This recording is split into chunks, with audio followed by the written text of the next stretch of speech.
Praise the Lord. இன்றைய ஜீவாப்பம் 2 கொரிந்தியர் 12ஆம் அதிகாரம் 6ஆம் வசனம். சத்தியமானதை நான் பேசுகிறேன். நான் மேன்மை பாராட்ட மனதாய் இருந்தாலும் நான் புத்தியீனன் அல்ல. ஆனாலும் ஒருவனும் என்னிடத்தில் காண்கிறதற்கும் என்னாலே கேட்கிறதற்கும் மேலாக என்னை எண்ணாதபடிக்கு அப்படி செய்யாதிருப்பேன். ஆமேன். அல்லேலூயா. பாருங்க, அப்போஸ்தலனாகிய பவுல் தன்னிடம் இருந்த அந்த ஆவிக்குரிய அந்த அனுபவங்களையும் அந்த வெளிப்பாடுகளையும் பற்றி பெருமைப்பட முடியும். அவர் தன்னை பெருமையாக உயர்த்தி கொள்ள முடியும். ஆனால் அவர் அதை செய்ய விரும்பவில்லை. ஏன்னா தேவனுடைய கிருபை மனிதனுடைய பெருமையை விட உயர்ந்தது. அல்லேலூயா. அப்படி அந்த எண்ணம் அவருக்கு நன்றாக இருந்தது. தேவனை உயர்த்த வேண்டும், தேவனை மகிமைப்படுத்த வேண்டும். அவருக்கு எவ்வளவோ ஆவிக்குரிய திறமைகள், ஆவிக்குரிய வெளிப்பாடுகள் இருந்த போதிலும் அதை தேவனுக்கு உயர்த்துவதற்கு தான் வைத்தார். தன்னை உயர்த்தி கொள்ளவில்லை. நான் மேன்மை பாராட்டினாலும் உண்மையை மறைக்கவில்லை. பாருங்க, அவர் என்ன சொல்றாரு? பவுல் தன்னிடம் தேவன் செய்த காரியங்களை மறைக்கவில்லை. ஆனால் அவற்றை தன்னுடைய மகிமைக்காக பயன்படுத்தவும் இல்லை. ஒரு ஆவிக்குரிய சத்தியம் இதில் நாம் என்ன தெரிந்து கொள்கிறோம் என்றால், தேவன் நமக்கு கொடுக்கிற அனுபவம், வரம், ஊழியம், வெளிப்பாடு இவையெல்லாம் நம்மளை உயர்த்துவதற்காக அல்ல, கிறிஸ்துவை உயர்த்துவதற்காக, அவருடைய நாமத்துக்கு மகிமை கொண்டு வருவதற்காக. அல்லேலூயா. மேன்மை பாராட்டுகிறவன் கர்த்தரை குறித்தே மேன்மை பாராட்ட கடவன் என்று சொல்லப்பட்டிருக்கிறது. எக்ஸாம்பிள் பார்த்தீங்கன்னா, ஒரு விளக்கு அந்த அறையே வெளிச்சமாக்குது. அந்த வெளிச்சத்தை பார்த்து மக்கள் விளக்கை பாராட்டலாம். ஆனால் அதன் நோக்கம் தன்னையே காட்டுவது அல்ல, வழியை காட்டுவது. அதுபோல தான் ஊழியக்காரரின் வாழ்க்கை. ஊழியக்காரனுடைய அந்த வாழ்க்கை முறை கிறிஸ்துவை சுட்டி காட்டும்படியாக இருக்க வேண்டும். ஒரு சாட்சியுள்ள வாழ்க்கையாக இருக்க வேண்டும். இது மிக முக்கியமான ஒன்று. பாருங்க, பவுல் சொல்கிறாரு, பவுல் பொய் சொல்லலை. ஆனால் எல்லா உண்மைகளையும் எல்லா நேரங்களிலும் சொல்ல வேண்டிய அவசியமும் இல்லை அப்படிங்கிறத அவர் நல்லாவே அறிந்திருந்தார். ஆவிக்குரிய முதிர்ச்சி என்பது எனக்கு என்ன அனுபவம் ஏற்பட்டது என்பதை காட்டிலும் அந்த அனுபவம் என்னை எப்படிப்பட்ட மனிதனாக மாற்றியது என்பதுதான் மிகவும் முக்கியம். யோவான் ஸ்நானன் இதற்கு அழகான உதாரணமாக ஒன்று சொல்லலாம். அவர் பெருகவும் நான் சிறுகவும் வேண்டும் என்று சொல்லுவார். ஆமேன்.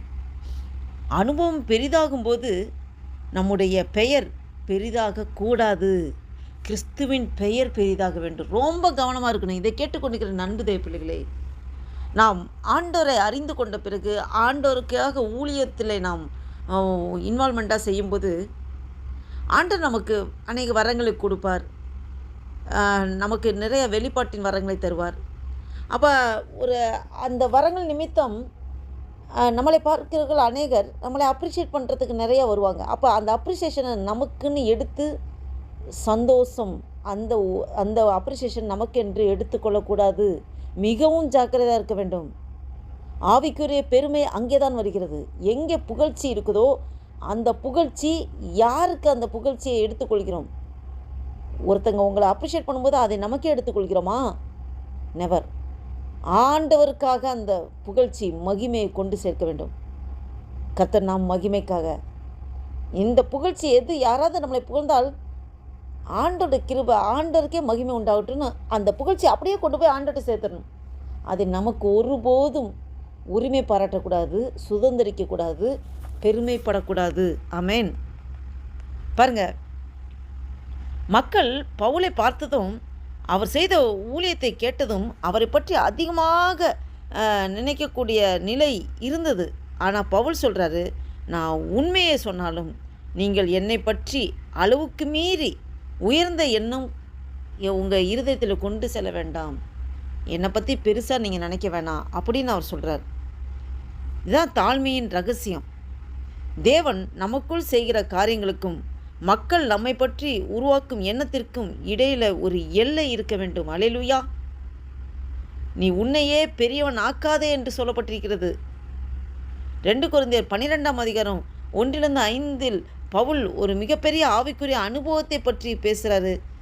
அந்த இந்த 12:6 அவர் தன்னை கட்டுப்படுத்துகிறார். இதில் ஒரு முக்கியமான ஒரு இது என்னென்னா, அந்த வெளிப்பாடு, அனுபவம், தாழ்மை, கிருபை. தேவன் ஒருவருக்கு அதிகமாக வெளிப்படுத்தும் போது அந்த வெளிப்பாடு அவரை பெருமைப்படுத்தாமல் தாழ்மைப்படுத்த வேண்டும். இதுதான் நம் எப்பொழுதும் அதில் அந்த எண்ணத்தில் நாம் கவனமாக இருக்க வேண்டும். பவுல் தனது அடையாளத்தை மக்களின் அந்த அப்ரிசியேஷன், பாராட்டில் அது வைத்திருக்கல, அந்த இதில் கொண்டு போவே இல்லை. கிறிஸ்துவுக்குள் அவர் கிறிஸ்துவுக்குள் யார் என்பதை அவர் நல்லா அறிஞ்சிருந்தார். நான் கிறிஸ்துவுக்குள் ஒரு மனுஷனை அறிவேன் என்று சொல்கிறார். அதனால் அவர் சொல்லுவது, என்னை பார்த்து என்னை உயர்த்தாதீர்கள், கிறிஸ்துவை பாருங்கள்னு அவர் கிறிஸ்துவை தான் கை காமிக்கிறார். ஒரு ராஜா தன் அரண்மனைக்கு ஒரு தூதனை அனுப்பினார். தூதன் ராஜாவின் செய்தியை மிக சிறப்பாக அதை கொண்டு செல்றார். மக்கள் தூதனை பார்த்து, எவ்வளோ சிறந்த தூதன், எவ்வளோ ஒரு பெரிய வலிமையான தூதன் என்று சொல்லி தூதனை பாராட்டத் தொடங்கினார். அப்போது அவன் சொன்னான், என்னை பாராட்டாதீர்கள், நான் கொண்டு வந்த ராஜாவின் செய்தியை கேளுங்கள்னு சொல்லி அந்த தூதன் சொல்கிறான். இதுதான் பவுலோட மனநிலைமையும்.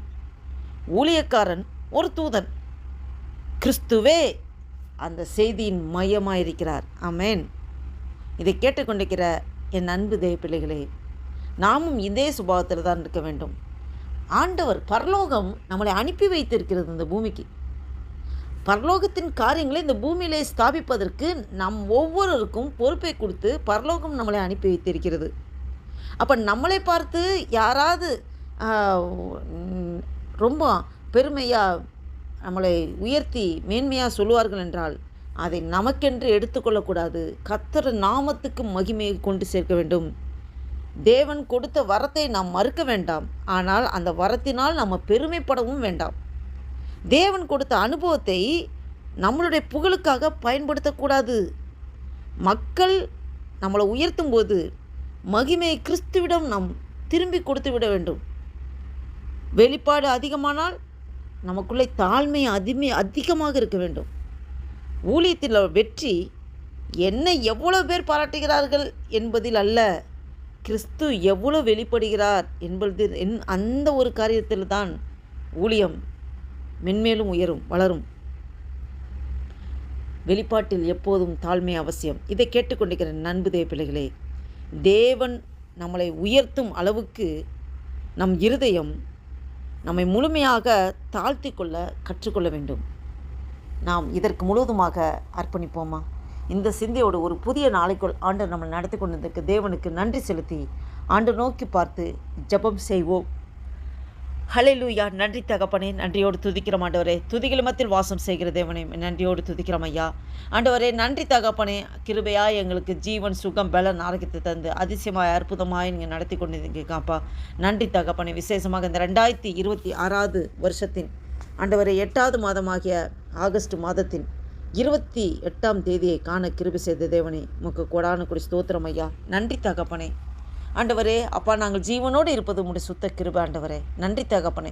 ஒரு புதிய நாளைக்குள்ள எங்களை நடத்தி கொண்டு வந்திருக்கீங்கப்பா. ஸ்தோத்திரம் ஆண்டவரே. அப்பா, இந்த நாளை கூட காணாத எத்தனையோ ஜீவராசிகள் ஆண்டவரே இந்த உலகத்தை விட்டு பிரிந்திருக்காங்க. இவ்வேளையில் ஆண்டவரே நேபாளத்தில் அப்பா இந்த ஆண்டவரே அப்பா இயற்கையின் சீற்றத்தினாலே எத்தனை ஜனங்கள் அழிந்து போயிருக்கிறார்கள் ஆண்டவரே. உமக்கு மறைவானது ஒன்றுமே இல்லை ஆண்டவரே. அப்பா அந்த இயற்கையின் சீற்றத்திலிருந்து ஆண்டவரே அப்பா விடுதலை, அதிலிருந்து விடுபட வேண்டுமென்றால் ஆண்டவரே நீர் இரக்கம் பாராட்டினால் ஒழிய எங்களால் இதிலிருந்து விடுதலை பெற முடியாது ஆண்டவரே. அப்பா இதில் பாதிக்கப்பட்ட பிள்ளைகள் எத்தனை பேர் மரணத்தை தழுவிருக்கிறார்கள் ஆண்டவரே. அப்பா இனி இப்படிப்பட்ட இயற்கையின் சீற்றம் ஆண்டவரே எங்கள் தேசத்திலேயோ ஆண்டவரே இந்த ஆண்டவரே அப்பா ஸ்தோத்திர கதவை எந்த நாட்டிலும் இப்படிப்பட்ட இயற்கையின் சீற்றம் வராதபடி காத்துக்கொள்ளும் ஆண்டவரே. பாதுகாத்து கொள்ளுங்கப்பா. மனம் இறங்குவீராக. அப்பா எத்தனையோ உயிரிழப்புகள், எத்தனையோ குடும்பங்கள் தங்கள் உறவினர்களை இழந்து தவிக்கிறவர்களுக்கு அவர்களுடைய இருதயத்தில் ஒரு ஆறுதலையும் தெருதலையும் அப்பா நீர் மாத்திரமே தர முடியும் ஆண்டவரே. அப்பா ஸ்தோத்திர கர்த்தாவே. அப்பா இழந்த ஒவ்வொருவரையும் நீங்கள் பலப்படுத்துங்க ஆண்டவரே, பலப்படுத்துங்கப்பா. இன்னும் ஆண்டவரே அப்பா ஸ்தோத்திர கர்த்தாவே, இதில் பாதிக்கப்பட்டவர்களுக்கு அவர்களுடைய தேவைகள் எல்லாம் ஆண்டவரே, அடிப்படை தேவைகளாக சந்திக்கப்பட கிருபை செய்ய முடியாது ஜெபிக்கிறோம் ஆண்டவரே. அப்பா நாங்கள் எங்கோ ஏதாவது வேறு இந்த பிளேஸ்லேருந்து இல்லாமல் எங்கேயோ நாங்கள் ஒரு சமாதானமாக, சந்தோஷமாக, ஆசீர்வாதமாக, நிம்மதியாக இருக்கிறோம். ஆனால் இப்படிப்பட்ட பாதிக்கப்பட்ட இடத்துல அப்பா எத்தனையோ அப்பா மனுக்குலம் அங்கலாய்த்து கொண்டிருக்கிறது ஆண்டவரே. அந்த அங்கலாய்ப்பை கண்டு அப்பா விடுதலை தர உம்மால் மாத்திரமே முடியும் ஆண்டவரே. குமாரன் விடுதலை ஆக்கினால் மெய்யாவே விடுதலை ஆவீர்கின்ற வசனத்தின்படி ஆண்டவரே நீர் சொல்லியிருக்கிற ஆண்டவரே, ஆபத்து காலத்தில் என்னை நோக்கி கூப்பிடு, நான் உன்னை விடுவிப்பேன், நீ என்னை மகிமைப்படுத்துவாய் என்ற வசனப்படி ஆண்டவரே அப்பா இந்த நெருக்கடியில் பாதிக்கப்பட்டவர்களுக்கு அப்பா அவர்களுடைய தேவைகளாக நீங்கள் சந்திங்க ஆண்டவரே. பாதுகாத்துக்கொள்ளுங்கப்பா. விடுதலை நாயகன் விடுதலை தருகிறதுக்காய் ஸ்தோத்திரம் அப்பா. இந்த ஒரு புதிய நாளைக்குள்ள நடத்தி கொண்டு இருக்கிற ஸ்தோத்திரம். கைட்டு செய்கிற எல்லா வேலைகளும் ஆசீர்வதிங்கப்பா ஆண்டவரே. இந்த வீடியோவை கேட்டுக்கொண்டு பார்த்து கொண்டு ஒவ்வொரு நீங்கள் பலப்படுத்த முடியாது ஜெபிக்கிறோம். நன்றி தகப்பனே ஆண்டவரே. எங்களை முற்றிலுமாய் தாழ்த்தி ஒப்பு கொடுக்குறோம். மீதி அமுழுது பொறுப்படுத்திக் கொடுங்க. உமைக்கே துதி கனமகிமையெல்லாம் செலுத்துகிறோம். இயேசு கிறிஸ்துவின் நாமத்தினால் ஜெபிக்கிறோம் ஜீவனுள்ள எங்கள் நல்ல பிதாவே. ஆமேன், ஆமேன்.